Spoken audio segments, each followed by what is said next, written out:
د نن ورځې مهم خبر د سیمو اوسېدونکي د ننګرهار په ګوشته کې د طالبانو او پاکستاني ځواکونو ترمنځ نښته روانه ده. له ننګرهار ولایت سیمه ییزې سرچینې وایي په ګوشتې ولسوالۍ کې د طالبانو او پاکستاني ځواکونو ترمنځ په وقفه‌یي ډول جګړه روانه ده.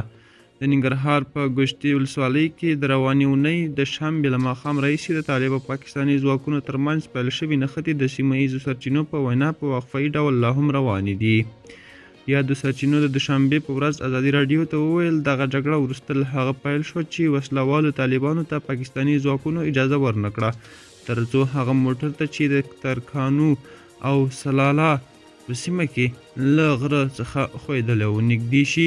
د ننګرهار په ګوشتې ولسوالۍ کې د ډیورنډ کرښې د څیرمه یو عیني شاهد د موضوع د حساسیت له امله د نوم د نه ښودلو په شرط ازادي راډیو ته وویل جګړه دومره شدیده وه چې له امله یې د دې سیمې ډېرې کورنۍ خپل کورونه پرېښودي دي.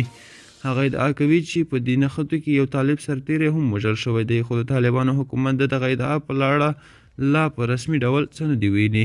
یاد عیني شاهد وایي تېره شپه ټوله شپه د ډېر جنګ و، ډېر خلک له خپلو کورونو بې کوره شول، د جګړې له امله ډېر مالونه هم له منځه ولاړل او یو کس هم وژل شوی، خو اوس وضعیت ارام دی. خو د افغانستان یو شمېر کورنیو رسنیو په دې نښتو کې د 2 طالبانو د وژل کېدو او 3 نورو د ټپي کېدو خبرونه خپاره کړي دي.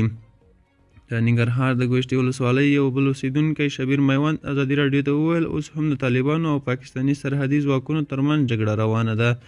نوموړی وایي په تېرو 2 ورځو کې ګوشتې په سرحدي سیمه کې د طالبانو او پاکستاني ترمنځ جګړه ترسره شوې او ویل کېږي چې د پاکستاني لوري لخوا پر طالبانو ډزې شوي. دا چې تلفات لري که نه معلومات نه لرو، خو جګړه روانه ده. هڅه مو وکړه چې د دې جګړې د نورو جزئیاتو په اړه د طالبانو د سیمه ییزو چارواکو نظر هم واخلو، خو د ننګرهار د امنیت ریاست او دفاع وزارت چارواکو ازادي راډیو ته پوښتنه کوي او ځواب یې ورکړ.